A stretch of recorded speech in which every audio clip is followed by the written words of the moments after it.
Varicose వ్యాధితో బాధపడుతున్నారంట. తక్కువ ఖర్చుతో ట్రీట్మెంట్ కావాలి అనుకుంటే ఎవిస్ హాస్పిటల్ని సంప్రదించండి. సార్ చిన్నప్పటి నుంచి నాకు ఒక అమ్మాయి ఫ్రెండ్ గా ఉంది సార్. నాకు మీ చైల్డ్హుడ్ ఫ్రెండ్. వండర్ఫుల్. చెప్పినాను. ఆ అమ్మాయి 1.5 year అయింది సార్. రీసెంట్ గా మ్యారేజ్ అయింది. చిన్నప్పటి నుంచి నాకు ఏం చేస్తానంటే ఆ అమ్మాయి ఎక్కడికైనా వెళ్ళినా, సినిమాకి వెళ్ళినా, ఒక పార్క్ వెళ్ళి, ఒక టెంపుల్ కి వెళ్ళినా నాతో వెళ్ళింది. నాతోనే నన్ను పిలిచలేదు సార్. ఎక్కడికైనా మీరు ఇద్దరు ఎక్కడికైనా మేమిద్దరు. ఏం జరగాలంటే ఊర్లో అందరికి మాకు తెలుసు, మా పేరెంట్స్ తెలుసు, వాళ్ళ పేరెంట్స్ తెలుసు, ఊరు మొత్తం తెలుసు మేమిద్దరం ఫ్రెండ్స్ అని. వేణు, ఎప్పటి నుంచి మీ స్నేహం? నా ఊహ తెలిసినప్పటి నుంచి ఫ్రెండ్షిప్ చేస్తాను. చిన్నపిల్లలు అప్పటి నుంచే పరిచయం ఉంది. అవును సార్. నేను డిగ్రీ వరకు అమ్మాయి నేను కలిసి చదువుకున్నాం సార్. మేమిద్దరం. ఏ పేరు వేణు? స్వాతి సార్. ఓకే అమ్మా. అమ్మాయి పేరు స్వాతి, మీ పేరు వేణు. బాగుంది. మరి ఏమైంది అంత అంత లవ్లీగా ఉంది కదా స్నేహం? అంటే అంత జనరల్ గా అది చాలా చైల్డ్హుడ్ స్నేహం, చైల్డ్హుడ్ పరిచయం అంటాం కానీ అది మెయింటైన్ చేయడం చాలా కష్టం. అవునండి. అది ఏమవుతుందంటే బాధ్యతలు అవనివ్వండి, బరువు బాధ్యతలు అవనివ్వండి, అటు ఇటు కొట్టుకుపోతాం జీవన ప్రవాహంలో. కానీ మీరు మెయింటైన్ చేశారు, డిగ్రీ వరకు మెయింటైన్ చేశారు అంటే కనుక అదే గ్రేట్. డిగ్రీ తర్వాత ఏమైంది? ఆ అమ్మాయికి మ్యారేజ్ అయిపోయింది సార్. అంటే దానికి మించి ఏమీ కాదు, అది ప్రేమ గానీ ఇంకో విధమైన. ఎందుకు అంటే ఫ్రెండ్షిప్ అక్కడి వరకు ఎందుకు వెళ్ళలేదు? జనరల్ గా వెళ్ళిపోద్దు, కానీ మీది ఎందుకు వెళ్ళలేదు? అంటే ఆ విధంగా ఎప్పుడు ఊహించుకోలేదా, ఆలోచించలేదా? ఆలోచించలేదు సార్. ఫ్రెండ్షిప్ గానే ఉన్నాము మనము. పెళ్లి చేసుకోకుండా కాదు, కానీ పెళ్లి అనే ప్రస్తావన ఎప్పుడు రాలేదు మీ ఇద్దరు జీవితాల్లో? అసలు రాలేదు సార్. Okay okay. మంచి true friends. Right right. Wonderful. Degree తర్వాత అంటే సినిమాలకు వెళ్ళటం, చట్టపట్ట తిరగటం అంతా హ్యాపీగానే.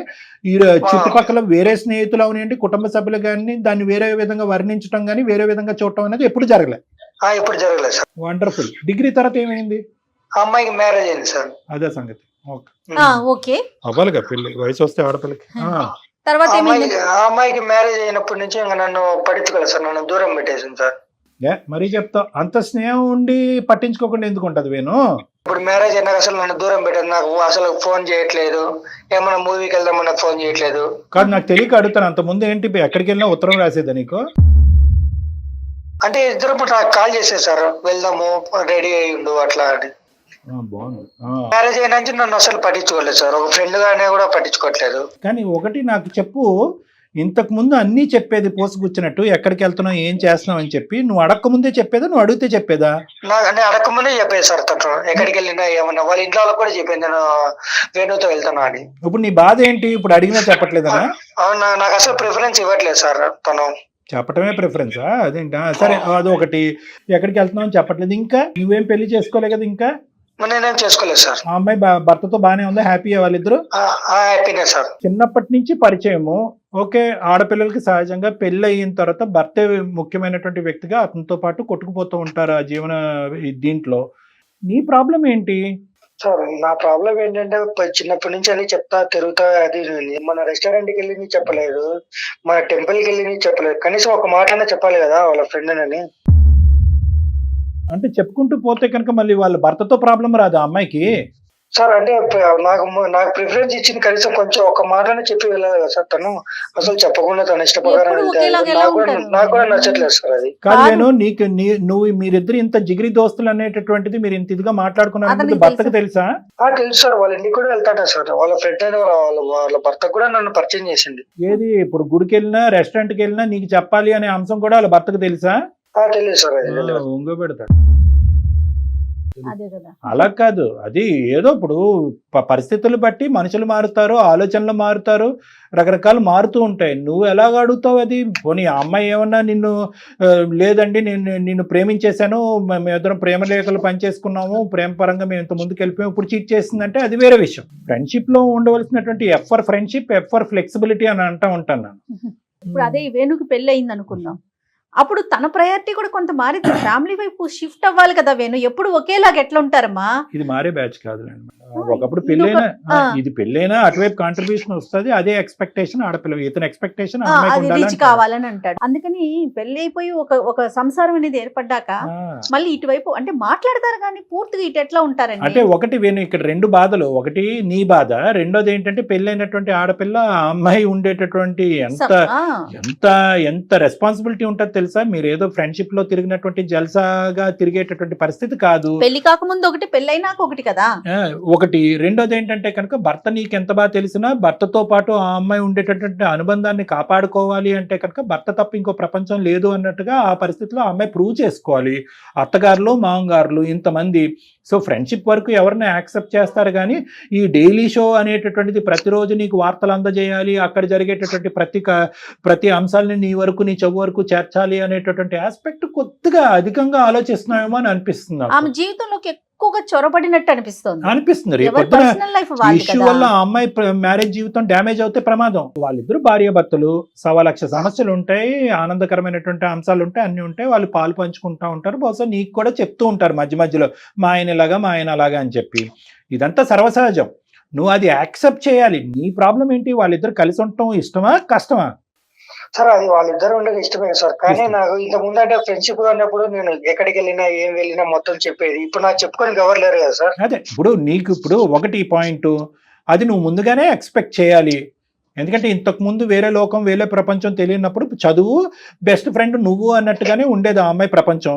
ఇప్పుడు ఏంటంటే కనుక ఆ అమ్మాయి రకరకాల ప్రపంచాలు, భర్త, అత్తమామలు, వేరే కుటుంబాలు, 1,00,000 సమస్యలు, రేపొద్దున పిల్ల జల్ల పుడితే కనుక ఆ లోకం, ఇవన్నీ రకరకాల అంశాలు ఉంటాయి. నువ్వు ఏకాగ్గా ఉన్నావు, నువ్వు ఫ్రెండే, మంచి దోస్తే. నిన్న ఎక్కడ ఆ అమ్మాయి అందా నిన్ను నా జీవితం నుంచి డిలీట్ చేసేస్తున్నానని ఎప్పుడన్నా అందా? అనలే కదా. సో నీ ఎక్స్పెక్టేషన్స్ కొద్దిగా తగ్గించుకోలేమో అని అనిపిస్తుంది. అసలు నీ ఉద్దేశం నాకు అర్థం కావట్లేదు. ఆ అమ్మాయిని ఫ్రెండ్లీగా చూస్తున్నావా, లేదంటే ఆ అమ్మాయి భర్త స్థానంలో నిలబడాలనుకుంటున్నావు? నువ్వు నా అనుమానాలు నాకు వస్తున్నాయి. అమ్మాయిని ఫ్రెండ్లీగానే చూడాలనుకున్నాను. మరి నీ ఫ్రెండ్షిప్ లో ఇంత పొసెసివ్నెస్ ఏంటి, ఇంత క్రేవింగ్ ఏంటి, ఇంత డెస్పరేషన్ ఏంటి? ఏదో మీరిద్దరు కాన్స్టిట్యూషన్ రాసుకున్నట్టు, లెక్కల పుస్తకాలు రాసుకున్నట్టు, మన లెక్క ఇలాగే ఉండాలన్నట్టు మాట్లాడుతున్నావు నువ్వు. ఈ విధంగా ఉంటే కనుక ఆ భర్తకు లేనిపోయిన ఆలోచనలు, అనుమానాలు వస్తాయి. ఆ అమ్మాయి జీవితం అస్తవ్యస్తం అవుతుంది. నీ ఫ్రెండ్షిప్ గురించి ఇంకో 2 గంటలు మాట్లాడు, నేను చాలా హ్యాపీగా ఉంటా, అందులో డౌటే లేదు.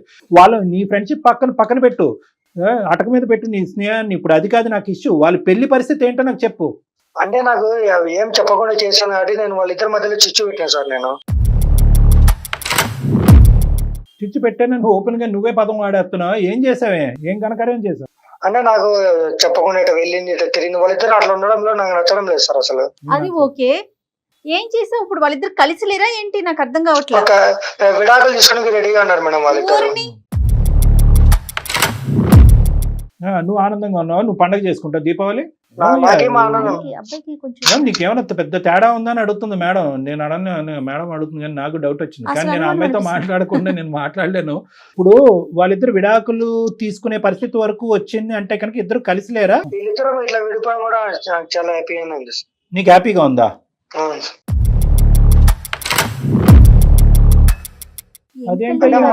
మళ్ళీ నా దగ్గరికి వస్తుంది కదా, ఏమన్నా విషయాలు షేర్ చేసుకోనికి నాకు దగ్గరగా ఉంటది కదా. ఇప్పుడు మేము నిజంగా ఇది మూర్ఖత్వానికి, శాడిజానికి పరాకాష్ట ఇది.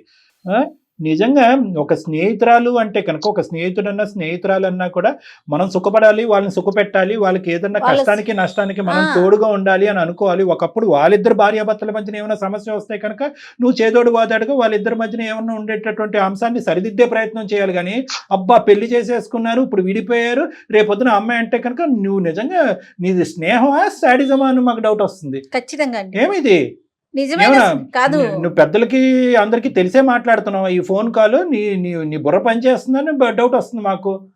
నిజంగా ఇక్కడ నువ్వు కాదు విక్టిమ్, నువ్వేదో పెద్ద విక్టిమ్ అన్నట్టుగా మాకు పెద్ద ఈమెయిల్ రాసేసి మేమేదో నువ్వు కష్టాల్లో ఉన్నట్టుగా నీ స్నేహితురాల గురించి నువ్వేదో చెయ్యాలి అనే తపంతో మాకు ఈమెయిల్ పెట్టావని మేము పరుగులెత్తుకుంటూ ఇంకో 300 మంది ఈమెయిల్స్ పక్కన పెట్టి నీకు ఫోన్ చేస్తే ఇక్కడ నువ్వు కాదు విక్టిమ్, ఆ అమ్మాయి విక్టిమ్. ఇక్కడ ఆ అమ్మాయి బాధితురాలు. ఇక్కడ తనేమంటది అసలు? తనేమంటోంది? తను ఏమంటుందంటే ఇప్పుడు మేము విడాకులు తీసుకొని కూడా సిద్ధమైనాము అని చెప్తుంది మేడం. అదే ఇప్పుడు ఆ అమ్మాయి అది కాదు మేడం, ఈ అబ్బాయి ప్రతిరోజు ఫోన్ చేయలేదు, టెంపుల్ కి వెళ్తున్నానని చెప్పలేదు, సినిమాకి వెళ్తున్నానని చెప్పలేక ఆ అమ్మాయి ఏదో ఒక వీక్ పాయింట్ లో వీడికి ఫోన్ చేసి ఉంటది. వాళ్ళ భర్త కోపం వచ్చి ఉంటది. ఇక్కడ నేనా ప్రయారిటీ, వాడే ప్రయారిటీ, వాడు స్నేహంగా అనిపించట్లేదు, ఇంకో విధంగా అనిపిస్తున్నారంటే ఇప్పుడు భార్యాభర్తలు దూరం అయ్యారు, విడాకుల వరకు వచ్చారు. ఎవరు దీనికి సూత్రధారి? నువ్వే కదా. కాదు కళ్యాణ్ గారు మనం మనము సిగ్గు లేకుండా నేను హ్యాపీగా ఉన్నాను సార్ అని చెప్తాడేంటి అని అంటున్నావు. అసలు మనం ఎలాంటి రోజుల్లో ఉన్నామండి? అసలు ఇట్లా చూస్తే అట్లా ఏదో ఊహించేసుకునే రోజుల్లో ఉన్నప్పుడు ఇలా ప్రతిదానికి నాకు గుడికి బడికి చెప్పట్లేదు అని అలా టార్చర్ పెడుతుంది. ఎవరైనా ఊహిస్తారు కదా, ఆ ప్లేస్ లో ఎవరున్నా అదే సమస్య. ఒకటి వేణు, ఇక్కడ చాలా క్లియర్ కట్ పాయింట్ ఏంటంటే కనుక దయచేసి నువ్వు విక్టిము, నేను బాధితుడిని అనేటటువంటి నాకు సానుభూతి చూపెట్టాలి, నా సమస్యకి పరిష్కారం చూపెట్టాలి అనే ఆలోచనతో నువ్వు బయటికి రా. నువ్వు ఏంటంటే ఒక పెళ్లిని పెటాకులు చేసేటటువంటి ప్రయత్నంలో ఉన్నావు, నువ్వు తెలియకుండానే వెళ్ళిపోతున్నావు నువ్వు ఆ డైరెక్షన్ లో. అది నువ్వు బహుశా ఏంటంటే నువ్వు ఇప్పటికీ అమాయకుడు అనే స్థానంలోనే ఉన్నావు. నువ్వు తెలియకుండానే ఏంటంటే నాకు స్నేహం దక్కనప్పుడు అక్కడ దాంపత్య జీవితం ఉండకూడదు, అక్కడ సంసార జీవితం ఉండకూడదు అనే సాడిస్టిక్ యాంగిల్లో నువ్వు వెళ్ళిపోతున్నావు. అది నీకు తెలియట్లే కూడా, నీకు తెలియట్లేదు. నువ్వు ఇప్పుడు ఏంటంటే ఆ అమ్మాయి ఏంటంటే నీకు తెలియకుండా నువ్వు ఎలా అయితే చేసేస్తున్నావో ఆ అమ్మాయి తెలియకుండానే స్పీడ్గా స్టెప్లు వేసేస్తుంది. ఆ అమ్మాయి ఈ దిక్కును వచ్చేస్తుంది, ఇంకొచ్చేమో చిటుక్కమంటే వాళ్ళిద్దరు విడాకులు అయిపోతారు. ఇప్పుడు మేము దిగకపోతే ఈ రంగంలోకి నిజమైన స్నేహితుడు వాళ్ళు హ్యాపీగా సుఖంగా ఉండాలనుకుంటారు. విడిపోయి నువ్వు ఆనందించడం ఏంటి? ఒకప్పుడు నిజంగా ఆ అమ్మాయిని అంత గుప్పెట్లో పెట్టుకోవాలి అని అనుకుంటే కనుక మీ స్నేహ బంధాన్ని ఇంతకు ముందే మీరు భార్యాభర్తల బంధం కింద మార్చేసుకుంటే ఆ ప్రయత్నం చేసుకుంటే అయిపోయి కదా. మేము మాది ఎప్పటికీ స్నేహ బంధం ఏమండి, అది ఆ విధంగా మేము ఎప్పుడు ఆలోచించలేదు అన్నట్టుగానే అని అంటూనే ఉన్నారు. ఇంకో విధంగా ఆ యాంగిల్లో వెళ్ళిపోతుంది ఇష్యూ. అర్థమవుతుంది కదా? ఇప్పుడు ఆ అమ్మాయికి ఒకసారి ఫోన్ కలుపు, అందుబాటులో ఉంటే. అమ్మాయి పేరేంటి? స్వాతి సార్. స్వాతికి ఒకసారి ఫోన్ కలుపు అర్జెంటుగా. నిజమైన స్నేహం త్యాగాన్ని కోరుకోవాలి. ఇది పిచ్చితనం మేడం, ఇది విడ్డూరంగా ఉంది అంతా. చాలా విచిత్రంగా అనిపిస్తుంది. చెప్పే విధానం కూడా చాలా తేడాగా అనిపిస్తుంది కళ్యాణ్ గారు. ఇతను మొదటి నుంచే తేడా, లేదంటే ఆ అమ్మాయి పెళ్లి అయ్యాక ఇతను తేడా అయ్యాడు అన్నది మనకు కలుసుకోవాలి. తనతో మాట్లాడితే గానీ మనకు తెలియదు. చాలా ఇంపార్టెంట్ కాల్ మేడం ఇది. అవునండి. అమ్మో, మరి ఈ రోజు ఇలా ఆలోచిస్తున్నారా అనిపిస్తుంది నాకైతే. ఈ అబ్బాయి యాంగిల్ ఇలా ఉందని చెప్పి ఆ అమ్మాయి మొదటి నుంచే పసిగట్టి అసలు ఆ అమ్మాయి పెళ్లికి ముందే బండ గీత గీసేసి ఒరే ఇదేరా నీ పాత్ర, దీనికి నుంచి నువ్వు ఎక్స్పెక్ట్ చేయి, దీనికి నుంచి ఎక్స్పెక్ట్ చేస్తే పచ్చి అని చెప్పాలి. కాదు కళ్యాణ్ గారు, ఎవరి పరిధి ఏంటో వాళ్ళకి తెలియదు. ఆ మాత్రం అదే ఇప్పుడు ఆ అమ్మాయి మాట వింటే. అమ్మా హలో అమ్మ నమస్తే అమ్మ, నా పేరు డాక్టర్ కళ్యాణ్ చక్రవర్తి, మన సుమన్ టీవీ అందమైన జీవితం నుంచి మాట్లాడుతున్నాము. సార్ నమస్తే. నమస్తే స్వాతి. నాతో పాటు సీనియర్ హోస్ట్ జయ గారు ఉన్నారు, ఆవిడ కూడా ఒకసారి పలక. నమస్తే అమ్మా. నమస్తే స్వాతి. నమస్తే మేడం. ఇప్పుడు ఏంటంటే ఇప్పుడు సడన్ గా షాకింగ్ ఎంట్రీ ఇచ్చాం నీ జీవితంలో, కానీ ఏంటంటే మాకు కాళ్ళు చేతులు వణికిపోతున్నాయి అనమాట. అంటే ఏంటి, ఒక జీవితాలతో ఇలా ఆడేసుకుంటారా మనుషులు అనే భయంతో డైరెక్ట్ గా ఇతన్ని ఫోన్ కలపటం, మమ్మల్ని ఇంట్రడ్యూస్ చేయకముందే మేము మమ్మల్ని పరిచయం చేసేసుకోవటం అనేది జరిగిపోయింది. స్వాతి, నీ జీవితం చాలా క్రిటికల్ స్టేట్ లో ఉంది కాబట్టి డైరెక్ట్ కనెక్ట్ అయిపోతున్నాం, ఏమనుకోవద్దు. ఇప్పుడు అతను ఫోన్ కలిపాడు వేణు, అసలు ఏం జరిగిందమ్మా? అసలు వేణుకి నీకు ఉండేటటువంటి బాండింగ్ ఏంటి, దాన్ని ఏ విధంగా ఇదివరకు వర్ణించారు, ఇప్పుడు పెళ్లి అయిన తర్వాత దాన్ని ఏమంటారు? మీ ఇద్దరిది ఫ్రెండ్షిప్ ఇంకేమన్నానా? చాలా best friends sir. Best friends sir, బాగానే ఉంది. పేరెంట్స్ అంటే వేరే సంబంధాన్ని చూసారు, ఫ్యామిలీ మంచిదని చేసి పెళ్లి చేశారు. నీకు ఇష్టంగానే చేసుకున్నావా పెళ్లి? ఇష్టంగానే చేసుకున్నాను సార్. వేణుకు కూడా ఇష్టమేనా నువ్వు పెళ్లి చేసుకోవటం? ఇష్టం అంటే ఫ్రెండ్ కదా సార్, తనకు కూడా ఇష్టమే. నీ పెళ్లికి వచ్చాడా వేణు? వచ్చారు సార్. అక్షంతలు అయిపోయినా ఇద్దరికి సెకండ్ ఇచ్చాడా? బాగానే ఉన్నాను సార్. మరి ఏంటి ఇప్పుడు అతనికి ఏదో రోగం వచ్చినట్టుంది, ఏంటి అర్థం కావట్లేదమ్మా మాకు. ఏమైంది సార్? అది ఇప్పుడు నేను ఇబ్బంది పడిపోతున్నాను సార్, గుడికి వెళ్ళట్లేదని చెప్పట్లేదు, ఇంకో చోటకి వెళ్తున్నానని చెప్పట్లేదు, నాకు పిచ్చెక్కిపోతుంది, నేను బతకలేకపోతున్నానని చెప్పి ఇప్పుడు ఏకంగా నువ్వు పుట్టింటికి వచ్చావంట కదమ్మా? అవును సార్. ఏమైంది? మా వారికి నాకు పడట్లేదు సార్, ఆయన ప్రవర్తనలో తేడా వచ్చింది సార్, ప్రవర్తన మంచిగా లేదు సార్. అంటే ఆ ప్రవర్తనలో తేడా రావటానికి మన మహానుభావుడు కారణమా? వేణు ఏమన్నా తన ప్రాబ్లం ఎలా అవుతుంది సార్? నువ్వు తేడాగానే మాట్లాడు. కాదమ్మా, ఇప్పుడు ఏంటి అసలు మీకు మీ ఆయనకి జరిగిన గొడవ ఏంటి? మా వారికి ఏంటో సడన్ గా ఫోన్ వస్తుంది సార్, ఫోన్ వస్తే సడన్ సైడ్కి వెళ్ళిపోయి మాట్లాడుతున్నారు సార్. ఎవరు అంటే అది ఒక నార్మల్ కాల్ అని ఫేక్ కాల్ అని అంటున్నారు సార్, ఏంటో చెప్పట్లేదు. అనుకున్న ఒక రోజు రోడ్డు మీద ఒక అమ్మాయితో మాట్లాడుతుండగా నేను చూసాను సార్. ఎవరు అమ్మాయి సార్ నవ్వుతూ మాట్లాడుతాను సార్, ఎవరు అమ్మాయి అంటే అడ్రస్ అడుగుతుందని చెప్తున్నారు సార్. ఏంటి అసలు అర్థం కాదు సార్, నాకు ఆయన ప్రవర్తన నాకు నచ్చట్లేదు సార్. కాదు బంగారు, ఇప్పుడు మీకు పెళ్ళి ఎన్ని రోజులైంది, ఎన్ని నెలలు అయింది? సంవత్సరం అవుతుంది సార్. సంవత్సరంన్నర, 18 months అవుతుంది. నీకు ఇతనికి మధ్యన మీ వారి యొక్క ప్రవర్తనలో ఈ మార్పు రావటానికి ఎప్పటి నుంచి నువ్వు గమనించావు? ఎప్పటి నుంచి అంటే దగ్గర ఒక 6 నెలలు 7 నెలలు. 6 నెలలు బట్టి అంటే దగ్గర ఈ సంవత్సరం నెలలో 1 సంవత్సరం అయితే కనుక మీరిద్దరు చాలా హ్యాపీగా ఉన్నారు. సరే, సంతోషం. అది తీసి పక్కన పెడదాం. సో మీ ఇద్దరి మధ్యన ఈ డిఫరెన్స్ ఆఫ్ ఒపీనియన్ రావడానికి, భార్యాభర్తలు మీరు దూరం అయి నువ్వు పుట్టింటికి వచ్చి ఉండటానికి వేణు అయితే కారణం కాదు అని అంటున్నావు. వేణు వల్ల మీ ఇద్దరు వేణు వల్ల పెళ్ళి అయిన 18 నెలల్లో వేణు వల్ల నీకేమైనా ఇబ్బంది వచ్చిందా? లేదు సార్, వాడు బాగానే ఉంటున్నాడు సార్. కాదు, మీకు అనుక్షణం ఫోన్ చేయాలి, లేదంటే నువ్వు ఎక్కడికి వెళ్తున్నావు, ఏమేమి చేస్తున్నావు, ఎప్పుడు ఎలా ఉన్నావు అనేటటువంటి వాకప్ ఇతను చేయకముందే నువ్వు అతనికి చెప్పాలి. పెళ్లికి ముందు నువ్వు ఎలా ఉన్నావు అలా ఉండాలి అనేటటువంటి అంశం నీకు ఎక్కడ, ఈ పెళ్లి అయిన తర్వాత నీకు ఎక్కడ ఇబ్బందిగా లేదా? ఎక్కడ ఇబ్బందిగా అనిపించలేదా? అప్పుడప్పుడు విసిగిస్తాడు సార్. విసిగిస్తా విసిగిస్తుంటే ఎలా వస్తారు? నాకు మరి ఫ్యామిలీ ఉంది, ఆయనతో ఉండాలి కానీ ఫ్రెండ్ తో ఎక్కువ క్లోజ్ గా ఉండలేను కదా సార్. మరి నువ్వు ఇలా విసుగు పడుతున్నావు అనేటటువంటిది నీకు ఒక్కదానికే విసుగ్గా ఉందా, మీ ఆయనకు కూడా విసుగు అనిపించిందా? లేదు సార్, వాళ్ళిద్దరు బాగానే ఉంటారు, బయటకు కలిసి వెళ్తారు, కలిసి వస్తారు, ఎవరిద్దరు? అనే బాగానే ఉంటాయి. ఎవరిద్దరు? వేణు మా వారు కలిసి వెళ్తారు, కలిసి వస్తారు సార్, బాగానే ఉంటున్నారు. వీళ్ళిద్దరు దోస్తులే వేణు ఎప్పుడు కూడా బాగానే ఉంటారు సార్. ఇప్పుడు సార్ చెప్పండి సార్. ఇప్పుడు 2 ఇష్యూస్ లో మనం ఈ రోజు ఇప్పుడు మాకేంటంటే ఇంతకు ముందు వేణు అనేటటువంటి మాటలకే ఒంగు పెట్టి 2 గుద్దాలు అనిపించింది మాకు అతనికి. ఏంద్రా పెళ్లి చెడగొడుతున్నావు, స్నేహం వరకు కాపాడుకో, స్నేహాన్ని కాపాడుకుంటూనే ఆ అమ్మాయి హ్యాపీగా సంతోషంగా ఆ అమ్మాయి పెళ్లి జీవితంలో కూడా ఉండాలని కోరుకోవటం అనేటటువంటిది అసలైనటువంటి స్నేహంరా బాబు అని మేము అతనికి చెప్తున్నాం. మాకు కోపం వచ్చింది అతను. ఎందుకంటే కనుక వాళ్ళు విడిపోవాలి సార్, వాళ్ళు కలిసి ఉండకపోతే కనుక నాతో మాట్లాడుతుంది అన్నట్టు మాట్లాడాడు. నీకు తెలుసో తెలీదు, చిన్నపిల్లల్లాగా. అర్థమైందమ్మా? సార్ ఇప్పుడు నాకు కావాల్సింది ఏంటంటే ఇప్పుడు 2 ఇష్యూస్ ఉన్నాయి. ఒకటి, వేణు బలవంతంగా మీ ఇద్దరి మధ్యన దూరేటటువంటి ప్రయత్నం చేసి మీ ఇద్దరి మధ్యన దూరాన్ని పెంచుతున్నాడా అంటే కనుక లేదు సార్, వేణు అలాంటోడు కాదు, చాలా మంచోడు, చిన్ననాటి స్నేహితుడు, ఇప్పటికీ అలాగే ఉన్నాడని నువ్వు అలా అంటున్నావు. అది నువ్వు నిజంగా అనుకుంటున్నావా, భ్రమలో పడి అలా అనుకుంటున్నావు అనేది మేము తేల్చుకోవాలి. ఇది నెంబర్ 1. నెంబర్ 2 ఏంటంటే నీ భర్త యొక్క వ్యవహారం కరెక్ట్ గా లేదు అనేటటువంటిది నీకు ఫస్ట్ అనుమానం వచ్చిందా, లేదంటే దీనికి సంబంధించినటువంటి విషయాలు నీ చెవుని ఎవరేశారు? అదేనమ్మా, నువ్వు ఇప్పుడు మా డాక్టర్ గారికి నువ్వు చెప్పిన చాలా చిన్న విషయాలు కదా. ఫోన్ పక్కకెళ్ళి మాట్లాడడం, రోడ్డు మీద ఎవరో ఒక అమ్మాయితో మాట్లాడటం నువ్వు చూసావు, అంతే, అంతవరకే.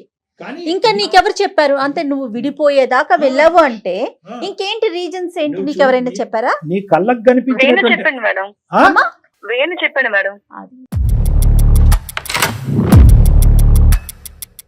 వేణు కలిసి మా వారితో వెళ్ళేటప్పుడు మా వారు ప్రవర్తన, ఆయన ఎవరితో మాట్లాడడం, ఎక్కడికి వెళ్ళడం, కలిసి వెళ్ళడం, ఏదేదో చూసిందంట. నాకు ప్రతిదీ చెప్తుంటాడు. బెస్ట్ ఫ్రెండ్ కదా సార్ మేడం, వీడు ఇస్తున్నాడు ప్రతి విషయం నాకు చెప్తున్నా. మీ బెస్ట్ ఫ్రెండ్షిప్ తగలయ్యా. బెస్ట్ ఫ్రెండ్ అంటే కనుక నీ పెళ్ళిలో నువ్వు హ్యాపీగా ఉండాలి, వీడి పెళ్ళిలో వీడు హ్యాపీగా ఉండాలి. ఇద్దరు విడిపోయి వచ్చి ఎదురు బదురు కూర్చోవటం ఫ్రెండ్షిప్ అంటారా? ఏం ఒకరినొకరు కాపాడుకుంటున్నారా, నాశనం చేసుకుంటున్నారు? ఏమేం చెప్పాడు చెప్పు, నీకు ఏమేం చెప్పాడు నీ భర్త గురించి ఈ వేణు అన్నాడు? మీ ఆయన మంచిగా లేరు, మీ ఆయన వాళ్ళతో మాట్లాడతారు, వీళ్ళతో మాట్లాడతారు, మీ ఆయనకి ఎఫ్ఐఆర్ ఉంది అని చెప్పేసి అంటున్నాడు సార్. అతను చెప్పగానే నువ్వు నమ్మేశావు? అంటే అవి చెప్పగానే నువ్వు మీ ఆయన ఎప్పుడైతే ఫోన్ తీసుకుని పక్కకి వెళ్తున్నాడో ఎవరో ఆఫీస్ కలుగుతానో లేదంటే నీలాంటి చిన్ననాటి స్నేహితురాలతో ఎవరో బైక్ మీద కూర్చొని మాట్లాడుతున్నాడో దానికి లింకప్ చేసేసుకున్నావు నువ్వు, అంతే కదా సార్? మా బెస్ట్ ఫ్రెండ్ నా మంచి కోటది కానీ చెడుకోడు కదా సార్. ఏమో అదే తేలుతుంది ఇప్పుడు, లెక్క తేలుతుంది చూడు, లెక్క తేలుతుంది. బాబు వేణు చెప్పమ్మా, తర్వాత ఒక నిమిషం చెప్పు. తర్వాత మా వారు తిని చెప్పింది, మా వారు చేసే ప్రవర్తన కూడా సింక్ అవుతుంది సార్. అక్కడ కొంచెం ఎక్కువ నమ్మకం వచ్చింది సార్. మీ కర్మ కొద్ది మా కర్మ కొద్ది ఇలాంటివే సింక్ అవుతూ ఉంటాయి. మరి ఇప్పుడు ఇతని దగ్గరికి వద్దాం, మన మ్యాన్ ఆఫ్ ది మ్యాచ్. బాబు వేణు, జాగ్రత్తగా ఆలోచించి ఊహించుకోకుండా ఉన్నది ఉన్నట్టుగా చెప్పు. నువ్వు స్వాతి యొక్క భర్త కలిసిమెలిసి ఉండేవారు, చాలా రేర్ సిచ్యువేషన్ కూడా అది. ఎందుకంటే కనుక వైఫ్ కు సంబంధించినటువంటి స్నేహితుడితో యూజువల్ గా భర్త అంత కలివిడిగా ఉండటం అనేది సర్వసహజం కాదు. ఎందుకంటే కొత్తగా పెళ్ళైనప్పుడు కొద్ది పొసెసివ్ గా ఉంటారు, ఆ అబ్బాయి ఎవరు ఈ అబ్బాయి ఎవరు అని రకరకాల ప్రశ్నలు చేసి అనుమానిస్తూ ఉంటారు. కానీ అలా అనుకోకుండా ఆ అబ్బాయిది కూడా చాలా బ్రాడ్ మైండెడ్ కాబట్టి తన భార్యకు సంబంధించినటువంటి స్నేహితుడిని తన స్నేహితుడిగా భావించి మీ ఇద్దరు చట్టాపట్టాలు వేసుకుని హ్యాపీగా తిరిగేవారు. ఏమని చెప్పావు ఆ అబ్బాయికి? ఏమైనా చెప్పకూడదు, నువ్వేమైనా చెప్పావా? ఏం చెప్పావు? అంటే మేము పార్క్ వెళ్ళింది, ఒకటే ప్లేట్లు ఇద్దరం తినేది, ఐస్ క్రీమ్ ఒకటే కప్పులు ఇద్దరం తినేది, మూవీకి వెళ్ళింది, పార్క్ వెళ్ళింది, బైక్ డ్రైవ్ చేసుకుంటూ కలుసుకొని పోయేది.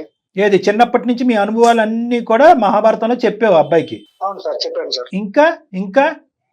ఇంకేమైనా చెప్పావా? ఆ అమ్మాయి స్వాతి నీకేం పంచుకుంది? స్వాతి నీ పెళ్ళయిన తర్వాత మీరు మాట్లాడుకున్నవి ఏమన్నా మాట్లాడుకున్నారా? ఆ అమ్మాయి డ్రెస్ తెచ్చింది, పూలు తెచ్చింది, ప్రతి ఒక్కటి విషయాలు నాకు చెప్పారు సార్. స్వాతి వాళ్ళ ఆయన తనకి పువ్వులు తేటము, తర్వాత ఇంకేమన్నా డ్రెస్సులు తేడము, ఆ బెడ్రూమ్ లో ఖర్చుకునేటి చేసుకునేటి అవన్నీ చెప్పింది సార్. ఏమర్రా మీకేమన్నా బుర్రలు బుద్ధులు ఉన్నాయా? ఇవన్నీ చెప్పేది నాకు అని చెప్పి నువ్వు ఆడికి చెప్పావా? సారీ, స్వాతి వాళ్ళ భర్తకు చెప్పావా? అవును సార్, చెప్పాను సార్. స్వాతి ఇలా పంచుకునేది నీకని? అది నా స్వార్థం సార్ అది చెప్పడం. అవునులే, నీకు స్వార్థమే లే. ఇప్పుడు ఆ అమ్మాయి ఒక మంచి ఉద్దేశంతోనో లేదంటే ఇంకోటో పర్లేదు నా ఫ్రెండ్కే కదా చెప్తున్నాను అన్నట్టు చిన్నప్పటి నుంచి అన్ని పెంచుకునేది. ఆమె లిమిట్ లేకుండా చెప్పుకుంది. నీకేం పోయే కాలం వచ్చింది? ఇవన్నీ స్వాతి నాతో పంచుకుంది. ఓకే, పెళ్లికి ముందు మీ ఇద్దరు ఒకే పల్లెలో తినేవాళ్ళం, చాలా హ్యాపీగా ఫ్రెండ్లీగా ఉండేవాళ్ళం అనేటటువంటిది అక్కడి వరకు ఓకే. పెళ్ళి అయిన తర్వాత కూడా స్వాతి నాకు ఇలా చెప్తుందని అంటే కనుక ఏ భర్త ఊరుకుంటాడు? ఏ భర్త ఊరుకుంటాడు? దానికి తోడు నువ్వు ఇంకో పని ఏం చేసావంటే కనుక స్వాతికి మళ్ళీ విషబీజం నాటేవా ఆ అమ్మాయి బ్రెయిన్ లో. నీ భర్త ఇంతటితో కాదు, మీ భర్త ఆ అమ్మాయితో మాట్లాడుతుంది, నేను ఈ అమ్మాయితో మాట్లాడుతుంది, నీకు కరెక్ట్ కాదు, వాళ్ళిద్దరు కలిసి ఉండాలి అని ఉందా, లేదంటే ఇక్కడ వాళ్ళు విడిపోవాలనే స్వార్థం ఉందా నీకు? అమ్మాయి నాకేం సరిగ్గా ఏం చెప్పడం లేదు సార్, అందుకోసం ఇంకా ఏం చెప్పాలరా నాయన, మొత్తం నువ్వు దరిద్రం చేసినాక పెంట చేసే వాళ్ళ జీవితాన్ని ఆ అమ్మాయి ఏమొచ్చి పిచ్చిదాని లెక్క ఇప్పుడు ఇంట్లో వచ్చి కూర్చొని ఇంకా స్నేహితుడు ఏమా స్వాతి లైన్ లో ఉన్నావా? ఉన్నాను సార్. వింటున్నావా? అక్కడ విషయాన్ని ఇంజెక్ట్ చేశాడు, నీకు విషం ఇంజెక్ట్ చేసి ఇద్దరికి బ్రెయిన్ వాష్ చేసి ఈ రోజు మీ ఇద్దరు విడిపోవటానికి ప్రధానమైనటువంటి సూత్రధారి కారకుడు నీ చిన్ననాటి బెస్ట్ ఫ్రెండ్. ఇగో ఫోన్ లైన్ లో ఉన్నాడు. ఇప్పటికైనా నీకు బుద్ధి వచ్చింది, అర్థమైందా? కాదు స్వాతి, ఒక 10 నిమిషాలు మాట్లాడితేనే మాకు అతని క్యారెక్టర్ అర్థమైంది. నువ్వు పెళ్ళైపోయిన ఆడపిల్లవి, మీ ఇద్దరి మధ్య ఉన్న విషయాలు అతనికి ఎలా షేర్ చేస్తావు? షేర్ చేయొచ్చు అట్లా? ఏం పిల్లలమ్మా మేడం, నాకు చిన్నప్పటి నుంచి బెస్ట్ ఫ్రెండ్ కదా నీ మేడం. best నాకు friends ప్రతి విషయం వాడు తప్ప నాకు ఎవరు లేరు మేడం. అమ్మా అదే వాడు తప్ప ఎవడు లేను అన్నప్పుడు మీరిద్దరు పెద్దలు నొప్పించి మీరిద్దరు పెళ్లి చేసుకోవాల్సిందమ్మా.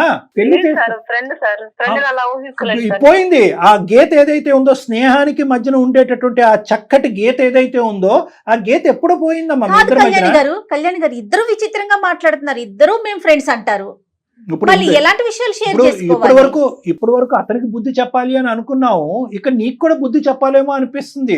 ఇప్పుడు స్నేహం అనేటటువంటి మాట పదంలో ఉండదమ్మా, మీ ప్రవర్తనలో ఉంటది, మీ ఆలోచనలో ఉంటది, మీ మాటలో ఉంటది, మీరు తీసుకునే నిర్ణయాలు బట్టి ఉంటది. ఇక్కడ స్నేహం అనే ఒక పదం కింద ఉండిపోయింది, పెళ్లి అనేది కూడా ఒక తూతూ మంత్రంగా ఒక పదం కింద ఉండిపోయింది. ఈ రెండిట్ల మధ్యన మెజారిటీగా ఇప్పుడు ఎప్పుడు కంటిన్యూ అయ్యేది ఏదన్నా ఉంది అంటే కనుక అదే ప్రయాణం ఏదైతే పెళ్లికి ముందు ఉందో అదే ప్రయాణం ఇక్కడ కూడా కంటిన్యూ అయిపోయి మీరు చెప్పుకోవటానికైతే స్నేహంగా అనిపిస్తుంది, కానీ ఇక్కడ ఏం మాకు స్నేహంగా అనిపించట్లేదు. ఇది ఒక బంధంగా అనిపిస్తుంది, ఇది ఒక రిలేషన్షిప్ కింద అనిపిస్తుంది. ఎటొచ్చి ఏంటంటే మీ ఇద్దరి మధ్యన శారీరకపరమైనటువంటి ఆ సంబంధం లేకపోవటం ఒక్కటే తేడా.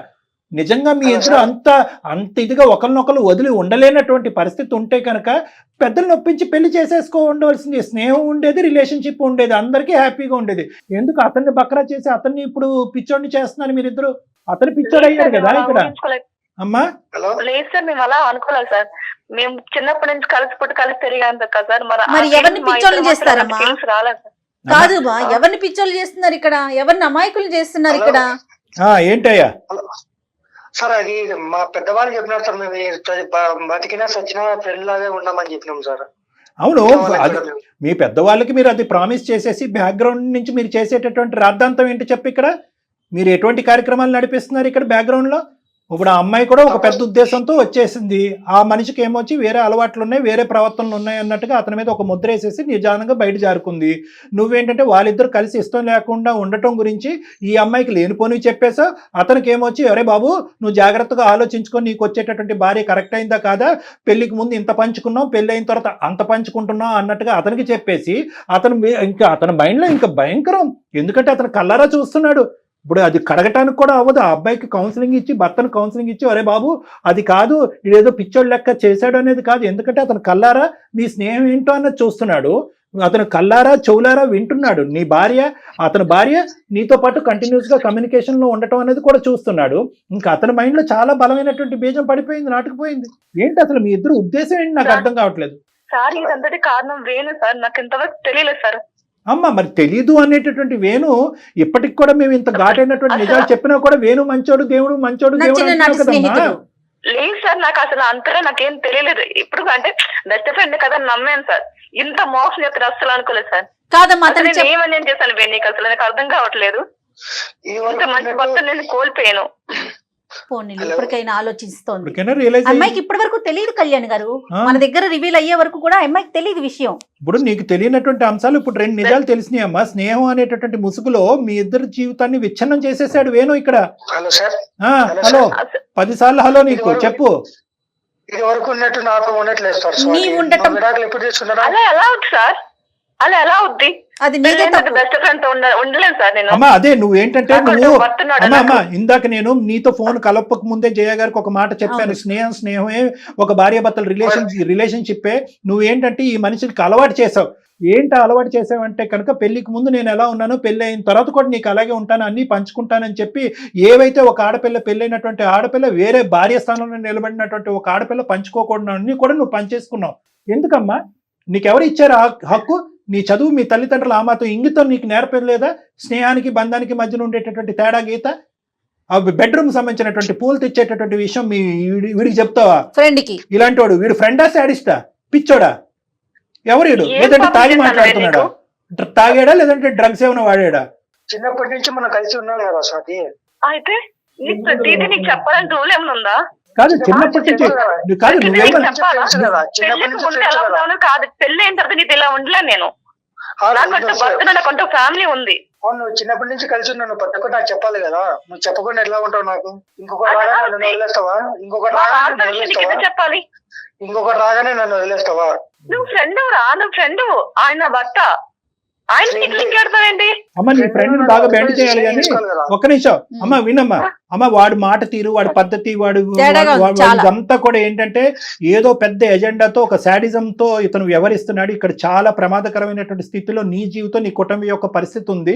నువ్వు తక్షణ కర్తవ్యంగా నువ్వు చేయవలసినటువంటి స్టెప్స్ వీడిని సముదాయించడం. మనం ఫ్రెండ్ కదరా, మనం ఫ్రెండ్ కదా అంటే ఇటువంటి మనుషులకి భయంకరమైనటువంటి కౌన్సిలింగ్ ఇవ్వాలి, లేదంటే పోలీసులకు అప్పచెప్పి ఇలా జీవితాన్ని నాశనం చేస్తున్నాడని చెప్పి ఇటువంటి వాళ్ళ మీద కేసు పెట్టాలి మనం. కాబట్టి నేను నీకు చెప్పేది ఏంటంటే, ఒకటి నువ్వు ఎంత తక్కువ మాట్లాడితే అంత మంచిది. నీ సంగతి మేము తర్వాత చూస్తాము. నువ్వు ఆ అమ్మాయి జీవితంలోకి ఎంటర్ అవ్వకుండా ఉండటానికి మేము తీసుకునే స్టెప్స్ మేము తీసుకుంటాం. అమ్మ స్వాతి, సార్ నువ్వు అడుగుతావా నన్ను? నేను చెప్పనా నీ జీవితం గురించి ఏం చేయాలి? లేదు సార్, ఏం సార్, నాకు ఏదో మార్గం చూపించండి సార్. ఏం చేయాలి అర్థం కావట్లేదు సార్. అర్జెంట్ గా యుద్ధ ప్రాతిపదికన ఎమర్జెన్సీగా చేయవలసినటువంటి అంశం ఉంది. ఇది బహుశా ఏంటంటే ఇది పునాదుల్లో ఉండేటటువంటి ఒక అంశాన్ని బహుశా చాలా సూపర్ఫిషియల్ గా చేస్తున్నారు మీ పేరెంట్స్ అందరూ కూడా. బహుశా వాళ్ళందరికీ నువ్వు వెళ్ళి ఏం చెప్పావు అంటే కనుక ఆ అబ్బాయిని బ్యాడ్ చేస్తూ చెప్పావు. ఎవరు? నీ భర్తని. అమ్మా నీకు తెలుసా మా ఆయన నాతోనే కాదు చాలా మందితో తిరుగుతున్నాడని చెప్పావు. కాబట్టి ఏంటంటే అయ్యో ఇదేంట్రా ఇంత భయంకరమైనటువంటి సంబంధాన్ని ఇచ్చి మా అమ్మాయి జీవితాన్ని గొంతు కోసావని చెప్పి మీ తల్లిదండ్రులు తీసుకొచ్చి ఇక్కడ పెట్టుకుని వాడి మీద నానా అబండాలు వేసి రేపో మాపో అతని మీద కేసులు పెట్టే పరిస్థితి వస్తుంది. దానికి ముందే నువ్వు కళ్ళు తెరుచుకో. అర్థమైందా? అసలైనటువంటి వాడి మాటలు నమ్ము నువ్వు మోసపోయావు. రెండే అంశాలు నేను చెప్తాను, తర్వాత మాట్లాడి విను. ఒక రెండే అంశాలు చెప్తాను. ఒకటి, ఇక్కడ వాస్తవానికి జరిగినటువంటి ఇష్యూ ఏంటి అనేది విడమర్చి మీ తల్లిదండ్రులకి చెప్పాలి. ఎవడైతే కనుక చిన్నప్పటి నుంచి ప్రాణ స్నేహితుడు, చిన్ననాటి స్నేహితుడు అని నువ్వు కలగంటున్నావో వాడి స్నేహితుడు కాదు, నీ పాలిట యముడు అన్నట్టుగా నీ తల్లిదండ్రులకు చెప్తే కనుక వీడి తాట ఏంటి అన్నది మేము కాదు వాళ్ళే తీస్తారు. ఇది నెంబర్ 1. నెంబర్ 2 ఏంటంటే ఇక్కడ చేతులు కాలేక ఆకులు పట్టుకోవటం అన్నట్టుగా అయింది నీ భర్త యొక్క పరిస్థితి. నువ్వు ఎవరినన్నా ప్రధానంగా క్షమాపణ అడగాలి అంటే ఈ ఎదవని ఎంతైతే తిడుతున్నావో దానికి 10 రెట్లు మించి నీ భర్త యొక్క కాళ్ళ మీద పడి, ఏవండి ఇది ఇప్పటికీ అప్పటికి ఎప్పటికీ కూడా ఇది స్నేహమే, వీళ్ళు ఒక మూర్ఖత్వపు ఆలోచన వచ్చింది, ఒక శాడిస్టిక్ ఆలోచన వచ్చింది, మన ఇద్దరు కలవకూడదు అనేటటువంటి దురాశ కలిగింది వీడికి. కాబట్టి మనల్ని ఇద్దరిని విడగొట్టేటటువంటి ప్రయత్నంలో మీకు ఒక విధంగా నాకు ఒక విధంగా మాట్లాడి ఇవన్నీ చేశాడు. నేను చాలా పొరపాటు పడ్డాను, నా తప్పు నేను తెలుసుకున్నానని చెప్పి అతని కాళ్ళ వేళ క్షమాపణ కోరటం అనేది ముఖ్యమైనటువంటి అంశం. అది కూడా మీ పేరెంట్స్ తో కలిపి వెళ్ళుమా, తల్లిదండ్రులతో పాటు కలిసి వెళ్ళు. ఒకప్పుడు అతను బిగుసుకుని కూర్చుని జరిగినటువంటి అవమానం మర్చిపోలేనటువంటి పరిస్థితి ఉంటే కనుక నీ భర్తకి నేను సంజాయిషి చెప్పుకుంటాను నీ భర్తకి ఏం జరిగింది ఇక్కడ. ఎందుకంటే ఇంత లోతుగా ఎవరు ఆలోచించలేదు సార్. ఇంత జరిగాక ఆయన మొహం నేను చూపించుకోలేను సార్. తప్పదమ్మా. ఇంత ఎదవాలి సార్ అనుకోలేదు సార్. ఎంతో ఫ్రెండ్షిప్ జీవితం నాశనం చేశారు. ఫ్రెండ్షిప్ తీరుస్తున్న ఫుల్ స్టాప్ పెట్టేస్తాను సార్. ఖచ్చితంగా ఫ్రెండ్షిప్ వద్దు. అతను చీ కొట్టినా సరే స్వాతి ఇప్పుడు డాక్టర్ గారు నేను చెప్పేది ఏంటంటే నీ భర్త చీ కొట్టినా సరే నువ్వు తప్పు చేసావు కాబట్టి అతని కాళ్ళ బేరానికైనా వెళ్ళు, మీ పేరెంట్స్ ని తీసుకెళ్ళు, మాట్లాడించు. అక్కడ కూడా వర్కౌట్ కాకపోతే డాక్టర్ గారికి చెప్పు, డాక్టర్ గారు మాట్లాడతారు. నేను మాట్లాడతాను నీ పేరెంట్స్ తో ఖచ్చితంగా నేను మాట్లాడతాను. ఖచ్చితంగా మీ ఇద్దరు భార్యాభర్తలను కలిపే మేము తీసుకుంటాను. నేను నిద్రపోను కూడా అప్పటి వరకు. ఎందుకంటే కనుక వీడికి నేను ఈ స్నేహానికి ఫుల్ స్టాప్ అనేది చాలా చిన్న మాట అమ్మా. ఎందుకంటే అసలు సెసలైనటువంటి ఇంకా క్రూరమైనటువంటి వ్యక్తిత్వం ఇతనిలోంచి ఇప్పటి నుంచి ఆవిర్భవించబోతుంది. అది కూడా నువ్వు గుర్తుపెట్టుకో. ఎందుకంటే ఈ మనిషి అంత ఈజీగా, ఎందుకంటే ఇంత చెప్తున్నా కూడా అరే వాళ్ళ జీవితాన్ని నాశనం చేస్తావా, దీన్ని స్నేహం అంటారా, దీన్ని మూర్ఖత్వం అంటారా అని అన్నా కూడా వాళ్ళు విడిపోవటమే కావాలి సార్. వాళ్ళు కలిసి ఉంటున్నారు నాకు కావాలి, వద్దు సార్ ఆ అమ్మాయి ఆడితో పాటు ఉండకూడదని మాట్లాడేవాడు ఇక్కడతో ఆగుతాడో ఇంకో లెవెల్కి వెళ్తాడు అనేది నా భయం. కాబట్టి దీనికి లీగల్ పరమైనటువంటి చర్యలు నువ్వు నీ కుటుంబ సభ్యులు కూడా తీసుకోవడం చాలా ఇంపార్టెంట్. అర్థమైందా? వీడు అనవసరంగా మా జీవితంలోకి వచ్చి మా ప్రైవసీని డిస్టర్బ్ చేస్తున్నాడు, నా లైఫ్ని డిస్టర్బ్ చేస్తున్నాడు, మూర్ఖత్వంగా సాడిస్టిక్ గా ప్రవర్తించి కుటుంబాన్ని విడగొడుతున్నాడు అని చెప్పి వీడి మీద పోలీస్ స్టేషన్ లో ఒక కేసు పెట్టడం అనేది కూడా చాలా ఇంపార్టెంట్. బుద్ధి వస్తే ఇప్పుడు బుద్ధి వచ్చింది, బుద్ధి రాకపోతే కనుక మీరు ఈ అడుగు తీసుకోవాల్సినటువంటి అవసరం కూడా ఉంది. స్నేహం అనేటటువంటి ముసుగులో కుటుంబాన్ని జీవితాన్ని నాశనం చేసేటటువంటి ఇలాంటి వెధవులందరికీ కూడా నువ్వు బుద్ధి చెప్తున్న దాని అవుతావు. అర్థమైందా? ఒకప్పుడు దానికి సంబంధించినటువంటి సపోర్ట్ ఏమన్నా కావాలన్నా నేను ఇస్తాను నీకు. థ్యాంక్స్ సార్, కాల్ చేసి చాలా నా కళ్ళు తెరిపించారు సార్. ఇప్పుడు 3 అంశాలు నిలబెట్టారు అనుకుంటా సార్. మీ పేరెంట్స్ నువ్వు కూడా నాతో మాట్లాడాలి. అదే విధంగా ఒకప్పుడు మీరు అందరూ వెళ్ళి మీ భర్తతో మాట్లాడిన నీ భర్తలో మార్పు రాకపోతే కనుక అతనితో నేను కూడా మాట్లాడి అసలు ఇక్కడ జరిగినటువంటి అంశాలు అతను చెప్తాను. ఇతని యొక్క మెంటాలిటీ, ఈ అబ్బాయి యొక్క సైకాలజీ వల్ల నువ్వు ఎలా దెబ్బతిన్నావు అనేది కూడా నేను వివరించి అతనికి చెప్తాను. అప్పుడు అతనికి బాగా అర్థం అవుతుంది. ఓకేనమ్మా? ఇంక ఇతనితో మాట్లాడమాకమ్మా స్వాతి, ఇతనికి అసలు కాల్ చేయకు, పిక్ చేయకు, మాట్లాడకు. అన్ని ప్లాట్ఫామ్స్ మీద ఇంక్లూడింగ్ సోషల్ మీడియా అన్ని ఫేస్బుక్ ఏమైనా అన్నిటిలో బ్లాక్ చేసేసేయండి. అన్ని బ్లాక్ చేస్తాను, మిగతా సంగతి నేను అన్ని బ్లాక్ చేస్తాను సార్. ఇప్పుడే వెంటనే అతను ఏం చేయాలో అది చేద్దాం. సరేనమ్మా? Okay okay, thank you madam. Thank you sir. Right, ధైర్యంగా ఉండు. బాయ్ అమ్మా, ధైర్యంగా బాయ్. థ్యాంక్ యూ అండి, థ్యాంక్ యూ సార్. కళ్యాణ్ గారు, అతను అమాయకుడా అంటే అమాయకుడు కాదు. నాకు ఫస్ట్ లో అతని మాట తీరు విన్నాక అమాయకుడేమో, కొంచెం ఏదైనా డిజేబుల్ ఉందేమో అనుకున్నా. కానీ ఎవరికి ఏం చెప్పి గొడవలు పెట్టాలో అవన్నీ క్రియేట్ చేస్తాడు. ఇటు ఈ అమ్మాయికి పెట్టాడు, అతనికి ఆ అబ్బాయికి పెట్టాడు. అంటే అతని ఉద్దేశం వేరే ఉందంటే అంటే ఎజెండా నెంబర్ 1 ఏంటంటే, ఎజెండా నెంబర్ 1 అతనికి ఏంటంటే అమాయకుడా, తెలివైనవాడా, మూర్ఖుడా, శాడిస్ట్ అనేది పక్కన పెట్టండి మేడం. ఎజెండా నెంబర్ 1 ఏంటంటే నాతో పాటు ప్రయాణించినటువంటి అమ్మాయి వేరే వాడితో ప్రయాణించకూడదు. ఫ్రెండ్ అన్న స్నేహం కాదంటారు అతని మనసులో. స్నేహం కాదు, అంటే ఏ స్థాయిలో ఆ అమ్మాయికి అలవాటు పడిపోయాడు, ఏ స్థాయిలో ఆ అమ్మాయి వీడిని అలవాటు చేసుకుంది, ఈ అబ్బాయి అలవాటు పడే విధంగా చేసుకుంది అనేది కూడా మీరు గుర్తుపెట్టుకోండి. ఇక్కడ మనం గర్జించి కోపించి అతన్ని బయటకు పంపించాం కానీ వాస్తవానికి బెడ్రూమ్కి సంబంధించినటువంటి అంశాలు కూడా ఆ అమ్మాయికి చెప్పవలసినంత స్థాయిలో ఆ అమ్మాయి చెప్పేటప్పటికి వీడేమనుకున్నాడు అంటే కనుక ఇంకా ఊహించేసుకున్నాడు. ఈ స్థాయి వరకు ఈ అమ్మాయి చెప్తుంది అంటే కనుక ఈ అమ్మాయి ఇంకేదన్నా చెప్తుంది, రేపొద్దున ఏదైనా చెప్పాలి, అక్కడ 10% స్పెండ్ చేస్తే నాతో 90% స్పెండ్ చేయాలి అనేటటువంటి ఆలోచనతో అసలు ఫ్రెండ్షిప్ ఏంటి, పెళ్లి బంధం ఏంటి అనే డిఫరెన్సియేషన్ తెలియకుండా అయిపోయింది వాడికి. ఇద్దరికి అట్లాగే ఉంది కదా కళ్యాణ్ గారు, అట్లానే ఉంది కదా. ఒకటే డిఫరెన్స్ ఏంటంటే ఆ అమ్మాయి రియలైజ్ అయ్యింది, వీడు ఇప్పటికీ రియలైజ్ అవ్వలేదు. అందుకే కదా కళ్యాణ్ గారు, మనము పరిధి అనేది పెట్టుకోవాలి కదా. ఎవరితో ఎలా ఉండాలి, ఎంతవరకు ఉండాలి అనేది పిల్లలకి తెలియకపోతే ఎట్లా? సరే, ఏదైనా ఇప్పుడు అతనికి ఇప్పుడు తర్వాత కూడా అతనితో నేను ఒకసారి ఫోన్ చేసి మాట్లాడాలమ్మా. వేణుతో కూడా మాట్లాడి అతని పరిధులు ఏంటి, అతని లిమిటేషన్స్ ఏంటి, ఈ పరిధులు లిమిటేషన్స్ దాటితే కనుక ఎటువంటి ప్రభావాలు ఉంటాయి, పోలీస్ స్టేషన్ వరకు వెళ్ళొచ్చు, కేసుల వరకు పెట్టచ్చు, ఆ అమ్మాయి పెట్టకపోయినా మేము పెడతాం అనే పరిధి వరకు మనం వెళ్తాం అనేది ఒక వార్నింగ్ ఇవ్వాలి అబ్బాయికి. రెండోది ఏంటంటే ఈ అమ్మాయి వాళ్ళ తల్లిదండ్రులకి విడమర్చి చెప్పుకోకపోతే వాళ్ళతో మనం మాట్లాడాలి. మూడో అంశం ఏంటంటే ఒక అబ్బాయి ఆ అబ్బాయి అర్థం చేసుకోకుండా, ఎవరైతే ఈ అమ్మాయి భర్త ఉన్నాడో అర్థం చేసుకోకుండా నువ్వు విడాకులు ఇస్తానని వెళ్ళే దానివి నాకు విడాకులే ఇవ్వాలి, మనం విడిపోదామని అంటే కనుక మళ్ళీ ఇన్వాల్వ్ అయ్యి అసలు ఇక్కడ జరిగినటువంటి బ్యాక్గ్రౌండ్ కథ ఏంటి, ఈ అమ్మాయి అమాయకత్వంతో ఎక్కడ ఇరుక్కుపోయింది అనేది అతను విడమని చెప్పాలి. తప్పకుండా కళ్యాణ్ గారు. ఓకే,